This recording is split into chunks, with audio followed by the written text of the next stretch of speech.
Hello નમસ્કાર મિત્રો, દરેકનું હાર્દિક સ્વાગત છે. મિત્રો, ધોરણ 6 જેની અંદર આપણે ગણિતમાં પાઠ નંબર 3 સંખ્યા સાથે રમત. મિત્રો, તેની અંદર આપણે 3.2નું સંપૂર્ણ સોલ્યુશન કરીશું. તે પહેલાં 3.1નું સોલ્યુશન મુકાઈ ગયું છે, જેની લિંક આ વિડીયો ડિસ્ક્રિપ્શનમાં મિત્રો મળી જશે.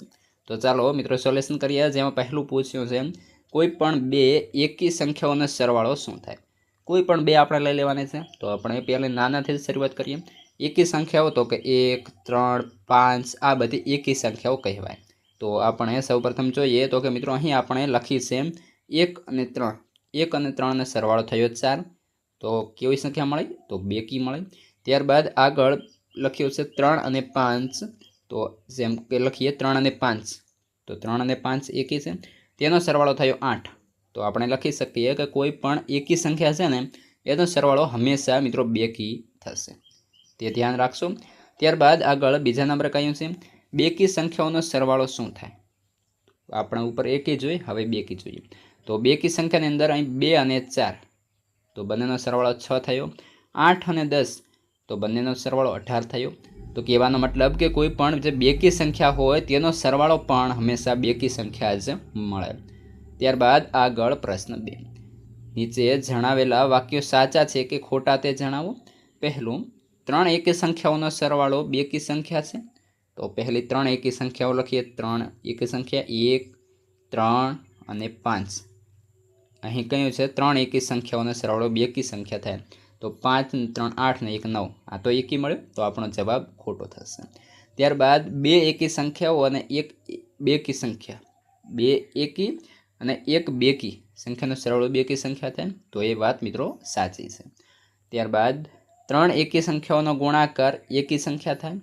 3 એકી સંખ્યાઓનો ગુણાકાર એ પણ એકી સંખ્યા થશે. એ પણ સાચું બનશે.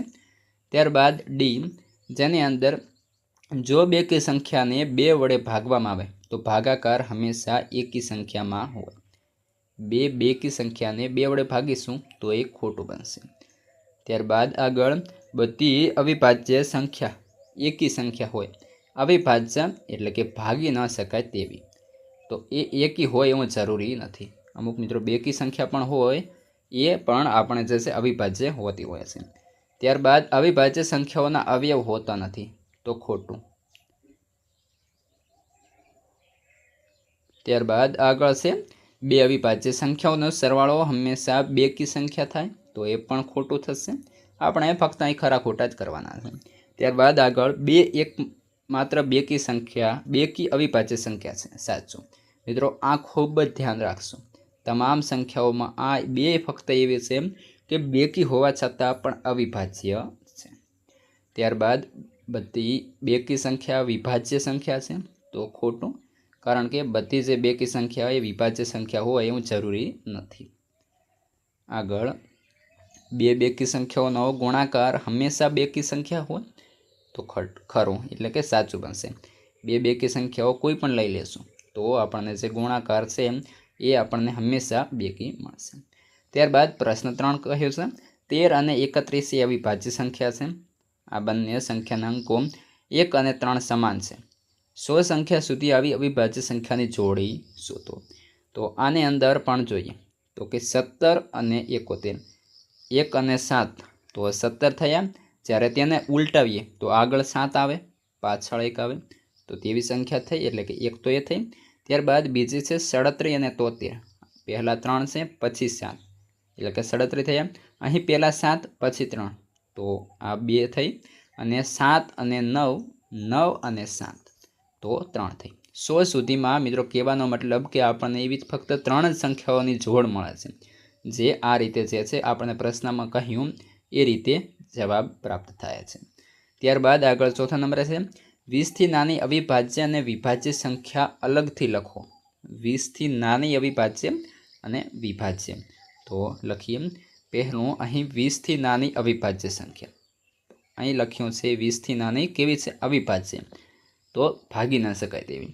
તો કે 2ને ન ભાગી શકાય, 3ને ન ભાગી શકાય, 5ને ન ભાગી શકાય, 7ને ન ભાગી શકાય. કહેવાનો મતલબ કે એકી સંખ્યાઓ અહીં આવશે મિત્રો એકી.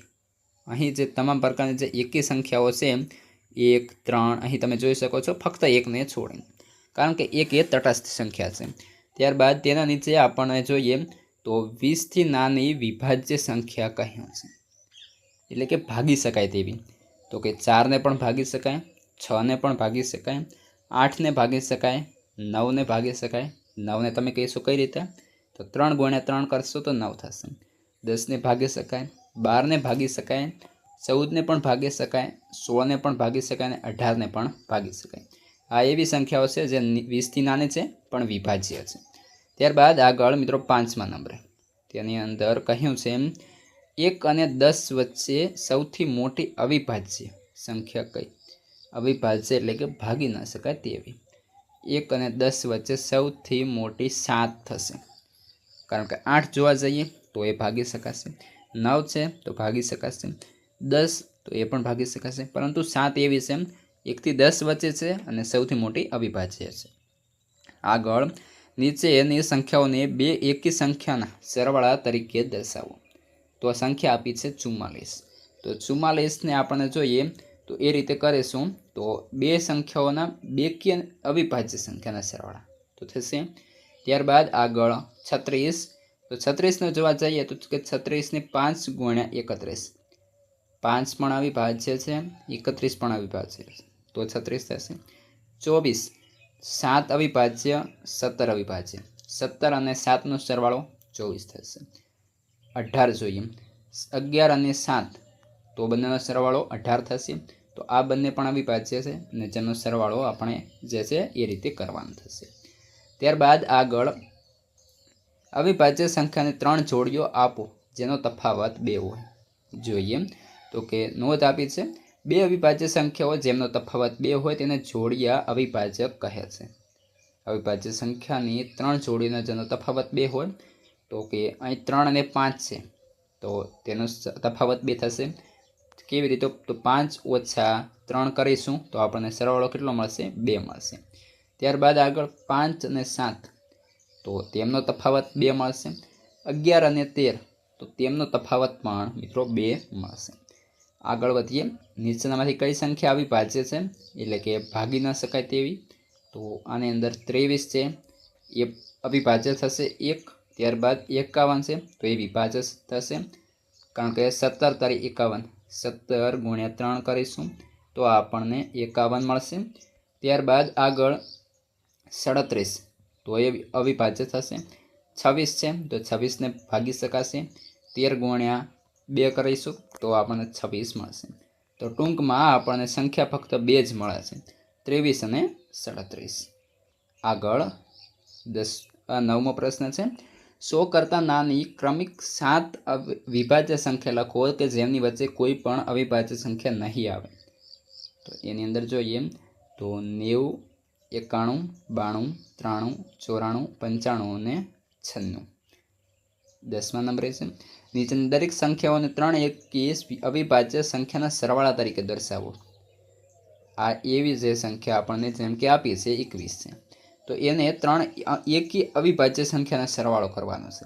તો 3, 7 અને 11, આ ત્રણે ભેગા કરશું તો તેનો સરવાળો 21 થશે. ઓકે. ત્યારબાદ 31 આપે છે, તો 3 + 11 + 17 તેનો 3નો સરવાળો કરશો તો પણ આપણને 31 મળશે. ત્યારબાદ 53, તો 13 + 17 + 23 તેમનો સરવાળો 53 મળશે. 61, તો કે 13 + 19 + 29 તો તેમનો સરવાળો પણ 61 મળશે. ત્યારબાદ 20 કરતાં નાની અવિભાજ્ય સંખ્યાની 5 જોડીઓ લખો કે જેમનો સરવાળો 5 વડે ભાગી શકાય તેવો હોય. સરસ રીતે પૂછ્યું છે, ફરી વખત વાંચીએ તો ખ્યાલ સારો આવશે. 20 કરતાં નાની અને અવિભાજ્ય સંખ્યાની જોડી બનાવવાની. કેટલી? 5 જોડીઓ. તેમનો સરવાળો 5 વડે ભાગી શકે એટલે 5ના ગુણકમાં હોય. તો 2 + 3 તો એ 5, 5 + 5 તો 10, 2 + 13 તો 15, 3 + 17 તો 20 અને 7 + 13 તો પણ 20 થશે. તો આની અંદર આપણે જોઈએ તો કે આ બધા 5 વડે મિત્રો આપણને વિભાજ્ય છે. તો આ જે સંખ્યાઓ છે ને એ 5 વડે વિભાજ્ય છે. આમને 5 વડે ભાગશો તો એ ભાગી જશે. ત્યારબાદ ખાલી જગ્યાઓ પૂરો. જે સંખ્યાના તફાવત 2 અવયવી હોય તેને, તો તો આપણે તેને મિત્રો શું કહીશું? અવિભાજ્ય સંખ્યા કહીશું. ત્યારબાદ બી, જે સંખ્યાને 2 કરતાં વધુ અવયવો હોય તો કે તેને આપણે વિભાજ્ય કહીશું. ત્યારબાદ આગળ સંખ્યા 1 એ તો કે વિભાજ્ય કે અવિભાજ્ય સંખ્યા નથી. તો 1 એ કેવી છે? તો મિત્રો 1 એ તટસ્થ સંખ્યા છે, મેં તમને પહેલાં પણ કહ્યું હતું. ત્યારબાદ ડી, સૌથી નાની અવિભાજ્ય સંખ્યા. તો સૌથી નાની અને અવિભાજ્ય સંખ્યા ફક્ત મિત્રો 2 છે. ત્યારબાદ આગળ સૌથી નાની વિભાજ્ય સંખ્યા તો એ 4 છે. આ બંનેમાં મિત્રો કન્ફ્યુઝન ના થાય તેનું ધ્યાન રાખશો. સૌથી નાની અવિભાજ્ય પૂછે તો 2, સૌથી નાની વિભાજ્ય પૂછે તો 4 થશે. સૌથી નાની બેકી સંખ્યા તો બેકી એ 2 થશે. 1 તો એ એકી થયો. ત્યારબાદ 2 આવે તો એ બેકી થઈ ગયા. ત્યારબાદ મિત્રો આટલું આપણું સંપૂર્ણ સરસ મજાનું સોલ્યુશન હતું. હવે આગળનું સોલ્યુશન અને અન્ય વિષયોનું સોલ્યુશન તમામ પ્રકારની લિંક આ વિડીયો ડિસ્ક્રિપ્શનમાં મળી જશે, ત્યાંથી મેળવી લેશો. આ વિડીયો તમારા મિત્રોને પણ શેર કરી નાખશો.